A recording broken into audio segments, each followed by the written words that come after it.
next session is really going to be how you personally can join the fight against brain tumors. If I can have everybody come back in, take your seats, please.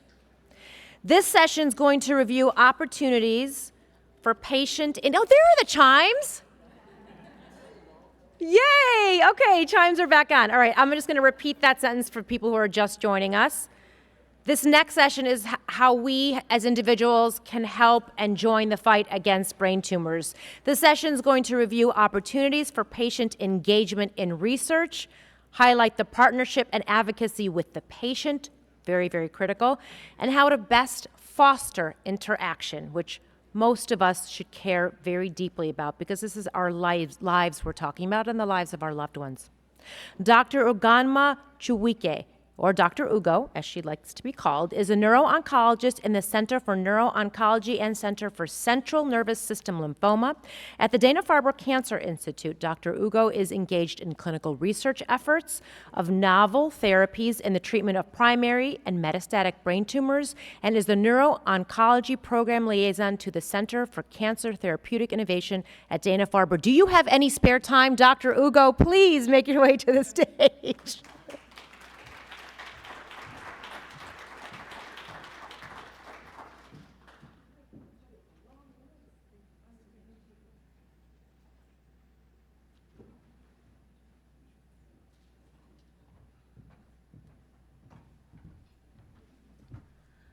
Good afternoon, and I thank you for the opportunity to speak and meet all of you who are here this afternoon.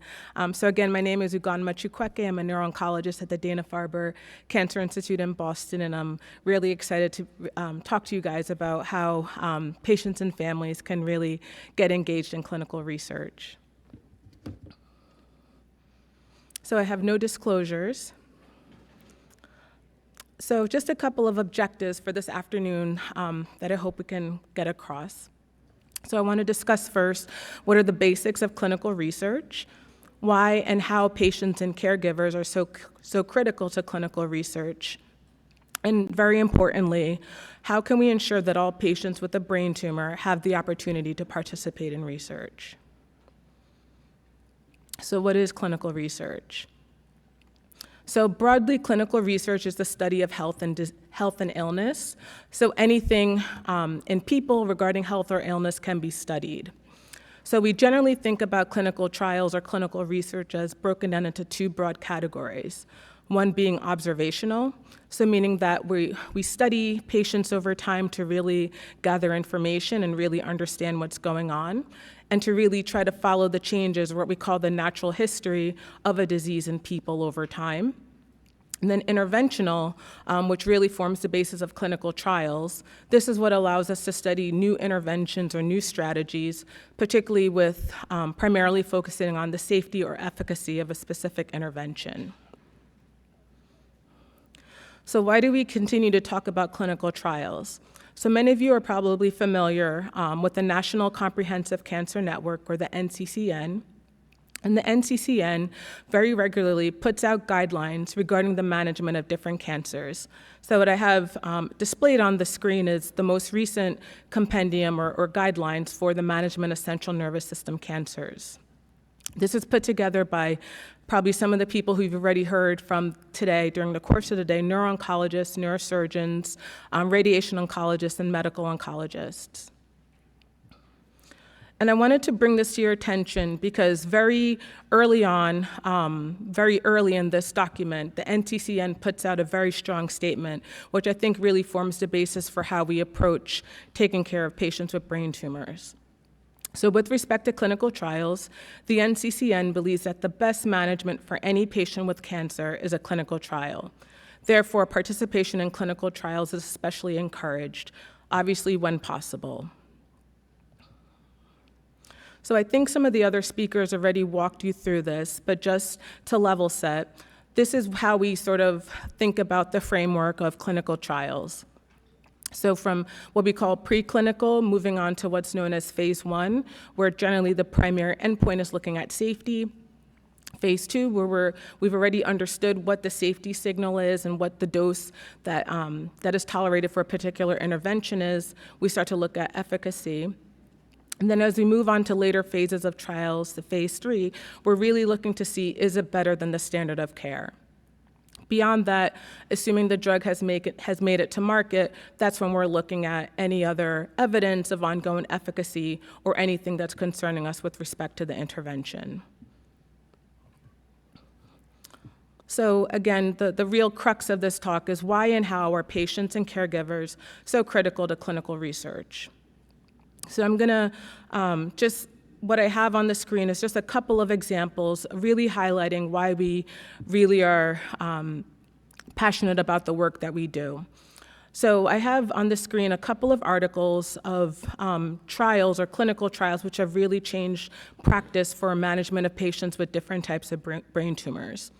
So in the top left is probably a regimen many of you are familiar with, the regimen of radiotherapy plus concomitant and adjuvant temozolomide for glioblastoma, and that forms the basis for the standard of care for how we approach patients with newly diagnosed glioblastoma. On the bottom center is the most recent I would say breakthrough in our field where we're looking at the role of IDH inhibitors. So these are drugs that target the IDH mutation that we see so commonly in low-grade glioma. This was studying a drug called vorasidenib. And on the top right is a study of a very rare brain tumor called the papillary craniopharyngioma, and looking at the combination of two drugs which target two different proteins in a pathway, BRAF and MEK, and the role of those drugs in treating papillary craniopharyngiomas.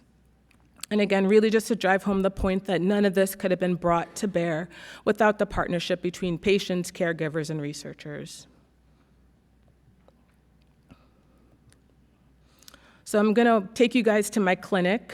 Going back a couple of years ago, I had the pleasure of meeting this 51-year-old right-handed man who presented with speech changes and seizure. He was initially seen at another hospital and then came to me at the Dana-Farber for a second opinion. So as you can see, I know that we had the tumor board session earlier this morning. This is a classic appearance on an MRI of something which is worrisome for a high-grade glioma. So we talked a bit about clinical trials and bench to bedside, but I like to sort of flip that paradigm on its head and talk about bedside to bench, because I do believe all of this really starts with you, the patient, and the caregiver. So as you see in between these two scans, my patient went from having this tumor in his brain to then on the picture on the right, having had surgery. And so now I'm seeing him back in the clinic after surgery, and now we're here to discuss what to do next. So at this point, I want to introduce to you someone who's now become my friend, Mrs. Deborah Brundage. She's a mother, the dedicated wife of my patient, Mr. Stephen Brundage, and a fierce healthcare advocate.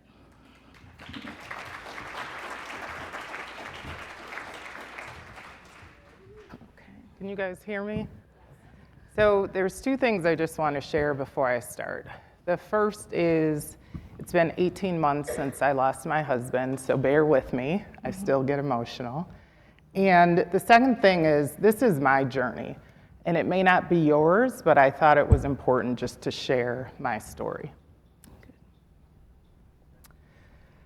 So this was the fall of 2019. This is my family, my husband, 6'8", a gentle giant, full of love. We had recently moved to Rochester, New York for a promotion where I became a chief marketing officer.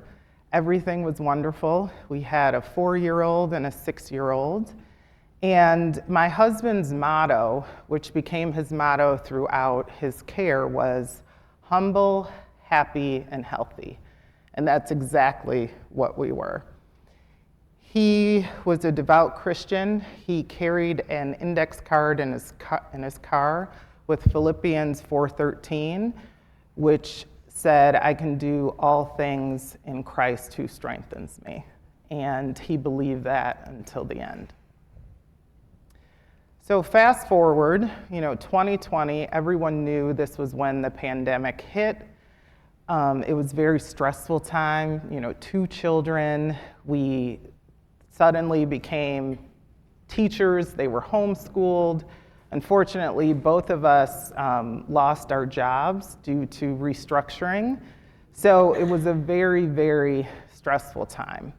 And Saturday, June 20th, we decided to just have a wonderful time. And as you can see from this picture, this was my husband throwing my 4-year-old up in the air as high as he could, having a wonderful day. So you can imagine, to my surprise, that evening I went to bed and I was awakened by my husband with a cell phone in my face. And all I remembered was 1:46 a.m. And my cousin had previously passed away, and I just thought, what's wrong? What's wrong? Is something going on with my mom or someone in my family? And he couldn't talk. And so I started getting very agitated, very anxious, and I was screaming, what is wrong? What is wrong? And he sat down next to me and just held my hand. And I knew something was wrong. So what do? I'm over 40. I call my mom. As we all would. And I'm like, Mom, something's wrong. Steve can't talk. And she's like, hang up immediately and call 911. And I did, and he became extremely confused. It was during COVID. I had 2 kids in the bed. I couldn't go with him to the hospital. He said he knew what he needed to do, which was get his mask out of the garage, but he said, I need to get my mask from the school. He couldn't tell you what the color of a school bus was. He couldn't tell you how many quarters were in a dollar. So I knew something was really wrong. And I couldn't go with him. So I scribbled down my cell phone number, stick it in his pocket, put the insurance card in his pocket, and off he goes. And you can imagine how frightened I was, sending my husband off, could not communicate. So I called the hospital. The doctors were wonderful, but they said, we just did a CT scan and your husband has a life-threatening tumor. And I'm like, how do we go from him throwing my son up in the pool to a life-threatening tumor? Well, then they do an MRI. And they're like, psych, it's not a tumor. We don't know what it is. And they give him some steroids, and his speech comes back, and he becomes much more clear. They release him a couple of days later from the hospital and send me home and say, we think he had a seizure, come back in 2 months. And they tested him for everything. I mean, everything, because his white blood cell count was low. The reason why I share this is because I think as caregivers, we have to be advocates for our loved ones, because I knew something was wrong with my husband. When he came home, he was highly irritable, even more so than being trapped indoors with myself and the kids during COVID, but he had memory loss. He was very sensitive to light, sensitive to noise. I just knew something was wrong.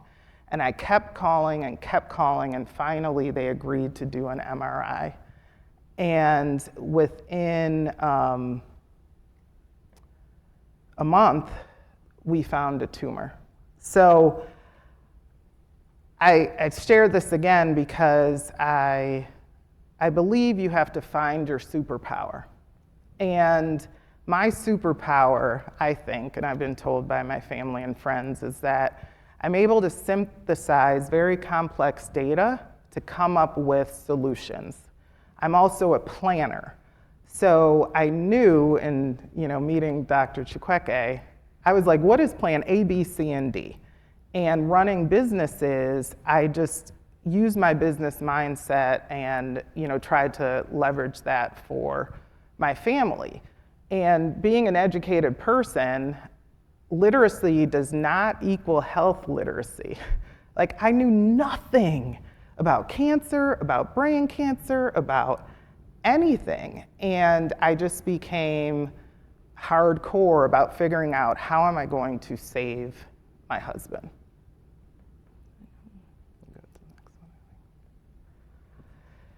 So I decided to do some research and looked at different clinical trial locations. For my husband, proximity mattered, and he did not want to travel. We lived in Rochester, New York, so we did the standard of care at the U of R, at the Wilmot Cancer Institute, but I really wanted to get second opinions. So the closest oncology center was Roswell in Buffalo, New York. We went there, it was about an hour away. I did not mesh with that oncologist. He basically said, it is what it is, there's nothing we can do. And at the time I was so hopeful, I really wanted to fight. I thought we could beat this. My husband had been extremely healthy. I also called the Cleveland Clinic, and thankfully during COVID, I was able to do virtual visits. I met with a doctor who was very kind, but they didn't have any clinical studies that my husband qualified for. And then I met Dr. Chukwueke at Dana-Farber. And for me, it was just very important that I found a doctor who I felt could mesh with my personality and my style. Mm-hmm. I mean, I don't know if you'd like to share, but every meeting I had at least 10 questions, like at least. And I would go through the list and I would ask her about all of these drugs, and I would ask her, okay, if this doesn't work, what's plan B? And it was very important to me that I always had a second opinion. So even though our standard of care happened at the U of R, Dr. Chukwueke looked at every single scan and gave me her opinion, as well. And I think, again, this speaks to what you were saying, Deborah, about the advantage at the time of virtual medicine, because that really did allow us to be able to reach people that we ordinarily would not have been able to reach. And so if I remember correctly, you would generally have a meeting earlier in the week in Rochester, and then we would have a virtual visit sometime later in the week. And again, also the power of technology, being able to have those scans easily distributed electronically so that I had access to it in my office was, I think, really beneficial, and it really helped with making sure the care was quite seamless. Yeah. And a previous speaker talked about trust, and I felt like Dr. Chukwueke got to know my husband as a person. She never talked to him like he wasn't in the room. Obviously, I was his voice, where he had glioblastoma, the worst of the worst, unmethylated IDH wild type. And it was in his front temporal lobe, so it affected his speech and cognition. But she never made him feel like he wasn't part of the care, which I appreciated. And we even got to know each other on a personal level. My husband, being 6'8", obviously loved basketball. They would talk about Giannis together. Whose middle name is Ugo, by the way, so another connection. Yeah, we're both in interracial marriages, so we connected on that front, and I just felt like I had a true partner in the journey. Yeah, I would agree. So here's a page out of my notebook. Obviously these are all of the drugs that were options. Some of the drug names are generic, some of them are the brand name, but I carried around this red notebook, and people used to make fun of me because everything a doctor said was in the notebook, every research I had, every height, weight, blood pressure was documented so that I could refer back to it. And what was important to me was we chose to do the standard of care at the first recurrence because Steve didn't want to travel. Unfortunately, his cancer was so aggressive it came back in 3 months. So Avastin was really, our option, but we kept the dialogue open because I said, if I choose to do Avastin, because it had spread to the corpus callosum, what other options are still available? And so Dr. Chukwueke helped me with the list of, here are the clinical trials that we can still use if you do Avastin. We ended up using regorafenib, as a standalone drug. It did not work. Unfortunately, it had horrible side effects for my husband. We tried the Optune device for several months, and then we opted to go with radiation Keytruda coupled with Avastin. As part of a clinical trial. As part of a clinical, which extended his life by over a year past the second recurrence. Right. So my husband passed away on February 12th of 2022, so 02/12/22, easy to remember. What I will say is life doesn't move on. You know, a lot of people will say, oh, you've moved on. I think we move forward. My daughter wrote this book as a 9-year-old. It's called Grief Has Many Feelings, and it's illustrated in her handwriting. It says, this book is dedicated to Daddy who lost his battle to brain cancer. And she says, I know what it feels like to have someone you love die. It can feel horrible, sad, lonely, and angry. I felt all of these things before. I know how much it hurts, but all you need to do is think on the positive side and not the angry side. And, you know, she is my pride and joy, as is my son, Stephen, but the courage that it takes for someone to lose a parent so young, and then try to be a voice for other people as they handle their grief is just phenomenal. I personally have also found purpose in my life. I am now the Chief Marketing and Sales Officer at MVP Healthcare, which is a regional not-for-profit health insurance company in New York State, because I chose to be purpose-driven and really try to make at least one person's health journey a little easier than mine was navigating this. So that wouldn't have happened, you know, if we didn't experience this with Steve. So Thank you, Deb. So I'm gonna take it from here. And so I think that's a nice segue to really sort of wrapping up and talking about how can we ensure that all patients with brain tumor have access to participate in clinical trials. And as Mrs. Brundage said, something that was very paramount to her husband was proximity and being able to be close to home, which is obviously the ideal situation, but may not always be possible. And I'm sorry, I forgot to say, one of the things with proximity, I have a brother who lives in Boston. Steve had a sister who lives in Boston. So it also it was about a 5-hour drive for us with the clinical trial. We had to go every week. It made it much easier knowing that I had family in a location, so that it didn't feel like we were living in and out of a hotel. The other thing, Dr. Chukwueke, I will never forget, is when we started to put Steve on hospice, and it was actually the weekend before hospice. It was on a Sunday. He had a brain swell, and I couldn't get his body to regulate, and I thought he was, gonna seize. And I had Dr. Chukwueke's cell number, and I'm sure most doctors don't give it out, but she did for us because of our personal relationship. And she was about to go out on maternity leave, and I called her, and I was just hysterical, and I didn't know what to do. And she called in a script for Walgreens for me, and I got the swelling down. I was able to regulate my husband, and I'm just forever grateful. Oh, of course. To you for that. Yeah, thank you, Deb. You'll make me emotional, but I'll push on. So I again, what I'm hoping we're able to get across with our conversation and our this program is just really understanding how can we make sure that everyone has access, or at least an opportunity to consider brain tumor clinical trials.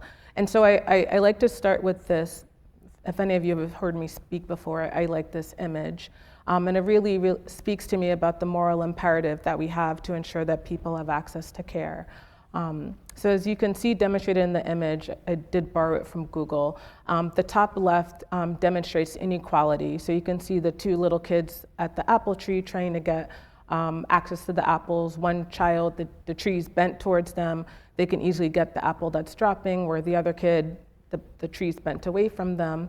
As we move to the bottom left, there's equality. So that means that everyone is getting the same tools, but it doesn't mean that the gap or the disparity has been eliminated.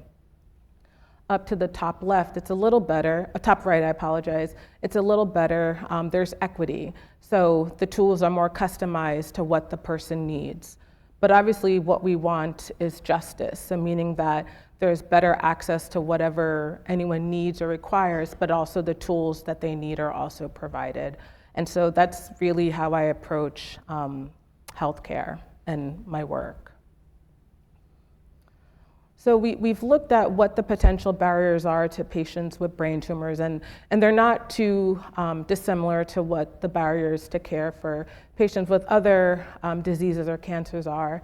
But I do think there are some unique barriers, and we really think about neurologic symptoms. So as Mrs. Brundage noted, and I think also Diane, you noted, both of you have husbands that are incredibly healthy, people that work out, take really good care of themselves, and then all of a sudden you have a new neurologic symptom that really takes away your ability to work, your ability to function, and we know that can really impair moving forward treatment and how people can respond in receiving care moving forward.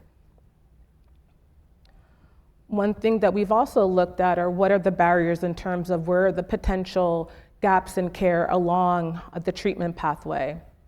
And there's been a lot of work dedicated to looking at this in terms of, the role of unconscious bias, cultural barriers with respect to religion or language, people that live in areas where transportation is an issue, insurance gaps, the delays in referral. I'm fortunate that I'm in a center where most of the patients who we see have had surgery at my center. However, there's other people who come from other parts of the state, other parts of the country, where that ease of transfer of care is not the same.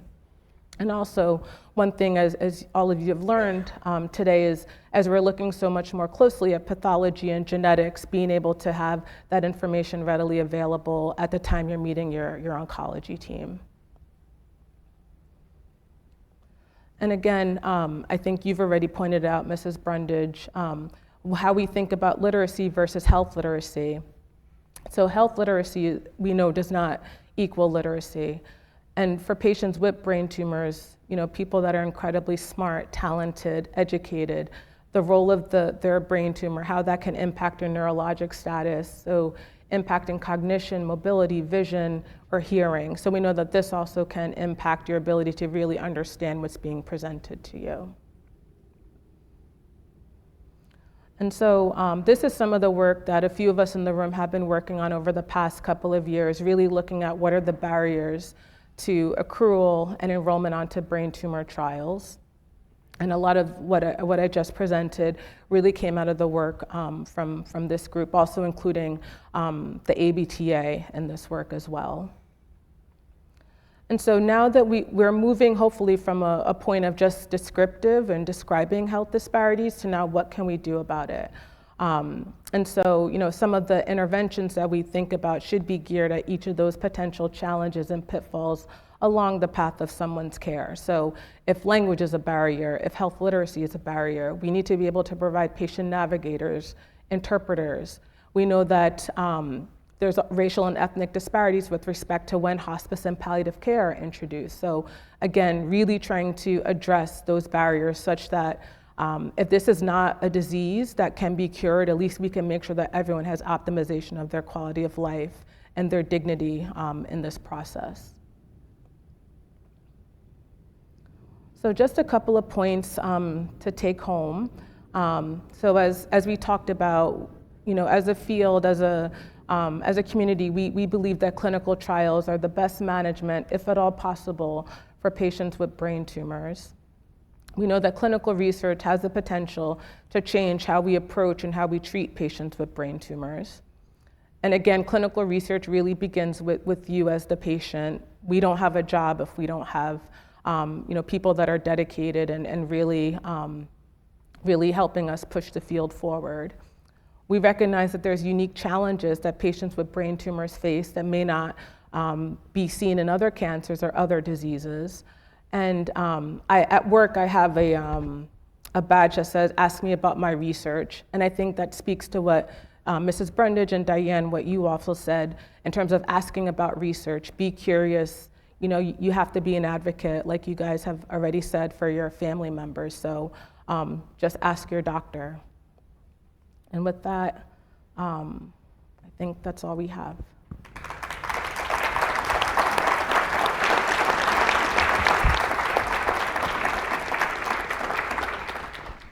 Thank you both so much. We do have some time for questions. As a reminder, I see your hand there. As a reminder, please type and submit your questions using the Whova app or raise your hand, and one of our volunteers will walk over to you with the microphone. I know your hand was up, so we'll start with you.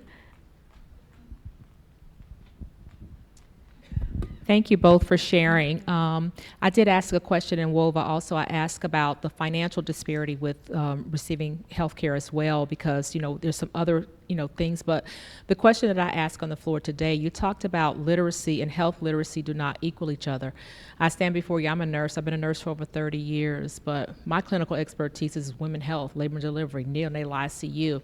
I'm a patient and I'm a survivor, and I was clueless. A brain, where is it? Let's talk about what I was just clueless. Mm-hmm. So, you know, it's a diagnosis, and I think that it is so important. So the question was, you know, how do you do that when even, you know, I had to go back and stop and, you know, say, okay, let me get myself together. The brain is up here. And then I had to start, because even though I know it's a process. So how do you do that with patients and or families? And I love how you own it and you say it was your journey as well, because many times people do look at the patient, but the family is so well involved. Do you want me to go first? Yeah, you go.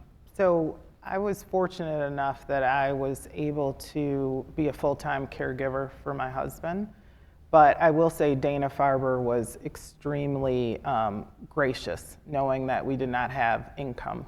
So while the trial was free, I still had to get to Boston. I still had to stay in a hotel because our appointments were at 6 a.m., 7 a.m. And they worked with me so that I got a discounted rate of $40 a night to be able to care for my husband. I will say my family has been outstanding. It takes a village. My sister basically moved in with me, cared for my 2 kids so I could travel every 3 weeks. My brothers flew in, you know, from LA and Boston, and my husband's family was wonderful as well. So, and they were very generous with resources too. So I'm a very prideful person. You know, I don't like to ask for help, but I absolutely needed it, and they came through when I did. Yeah, thank you for your question. And that is something that I think we're also starting to scratch the surface. So there's this concept of financial toxicity that's really been looked at in other cancers, breast cancer, lung cancer, about you know, the cost that families can incur during the course of treatment. So I think that is something that we are starting to learn more about with respect to brain tumors as well. To your other question about literacy and health literacy, you know, the way that I approach it in clinic, I almost take on the job of a biology teacher. I draw the brain, I draw what I think where the tumor is relative to where the scan is. And so at least, you know, there's that graphic, and from there we can have a discussion with respect to anatomy, location, potential symptoms, how does radiation work. And if it's something that we need to continue to review at subsequent visits, I'm happy to do it, because I do think that it's important to really understand what's going on, what you're going through, and to the extent possible, how these therapies work. Thank you so much for that question and your answers. Hi. So as I said earlier, I was diagnosed with glioblastoma in 2018. It was non-methylated wild type, basically like all the worst things you could have. And I'm also a labor and delivery nurse. since 2004, so I'd like to connect with you after. But so as soon as I heard the diagnosis, I really didn't know anything about it. So of course I start Googling and I look for anything I can do. So one of those things was I met with a doctor who prescribed some repurposed drugs. So metformin and valganciclovir I take, and my NO is aware of that, but I'm curious, like, your opinion on repurposed drugs and even like THC, CBD, because really I'm looking for anything that'll help. And so yeah, what's your opinion on that? Yeah, no, those are great questions and very common questions in the clinic. In general, I say that if one is on a clinical trial, I try to stay away from anything that potentially, even if it's an unknown, we just don't know how that may impact the clinical trial therapy or intervention. So outside of that, I think if I don't have strong feelings either way. I do believe, if you have the autonomy and the agency to make these decisions, I think that's completely fair. But unless there's some, glaring issue where I worry about clinical trials or the effects of those medications on the trial therapy, I really don't have a strong opinion either way on it. They're actually on the trial that I'm on, which I've been on for 4 years next month. They let me take. Okay, good. Thank you so much for your question. Another question we have here is going back to health literacy. We know that's so important, and you kind of touched on when you have a brain tumor, it can be even more so difficult because of all the cognitive side effects you may be experiencing. Can you share any advice on how a patient or their family member can improve their health literacy when they're dealing with all of these side effects? Yeah, sure. So it sounds like the question is speaking more towards side effect management or symptom management. So I think there's a couple of approaches, I think, depending on the symptom.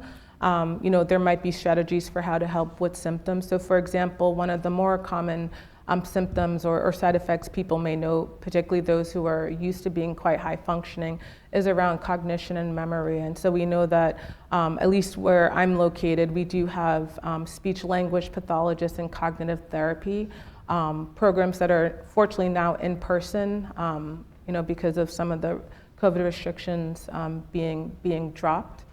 So that potentially are options for people to consider if such exist in your area. There's definitely also online programs as well. I know that can be more challenging because you do lose that interaction. But if you're in a region where you don't have access to in-person, for example, cognitive rehab or speech language rehab, those may be options as well. And I think sort of the other piece of the question that I'm picking up on is just also having a better understanding of what's going on.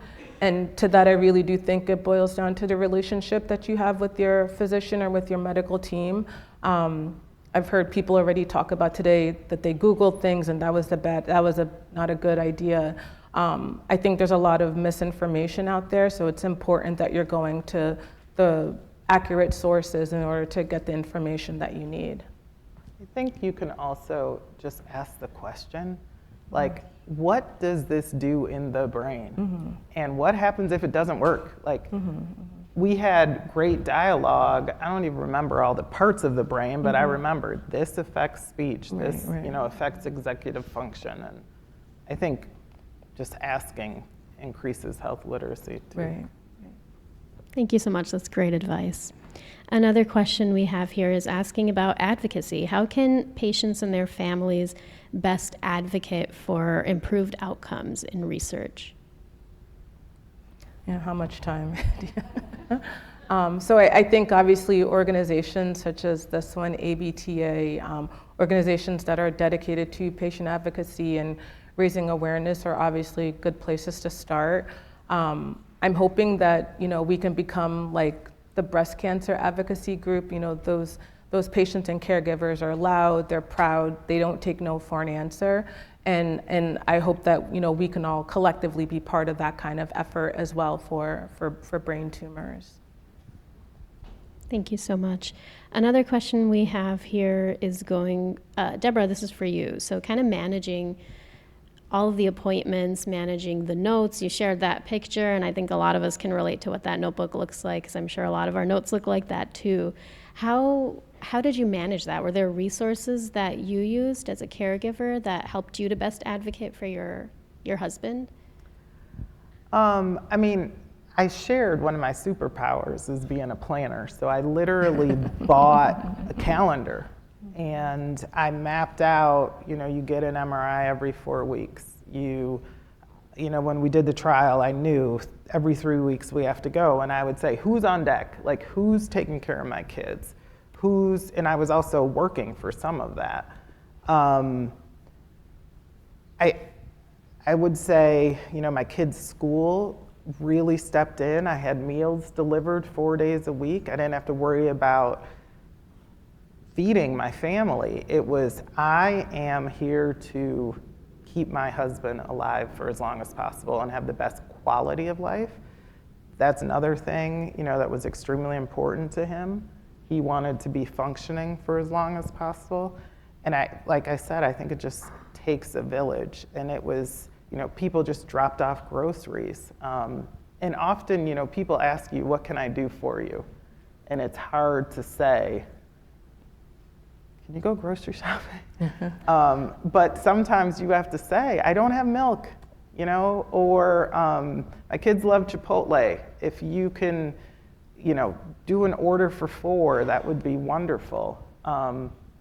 Or I need time to go take a shower. Can you come and just sit with my husband? So I think when people ask you, take advantage of the ask. Thank you so much. I think we have time for one last question. I'd love to get both of your perspectives on this. For patients and families who are wanting to get into research, wanting to support research or engage in research and advocacy in some way, but don't know where to start, what is some advice you can give that's a takeaway that our audience can take away today and start applying?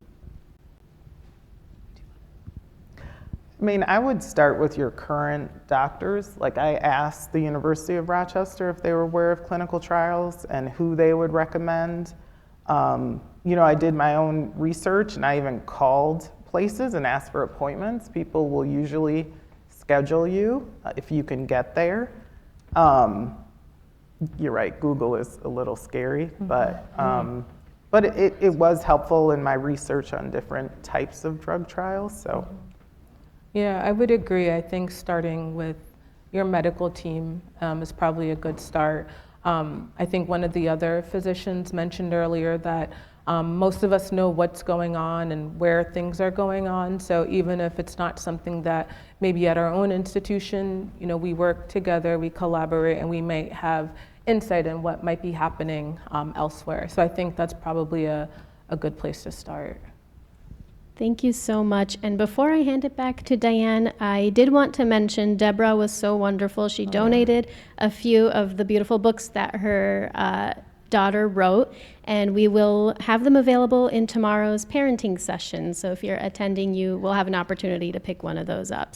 Thank you so much for taking time to answer these questions. I'll hand it back to Diane.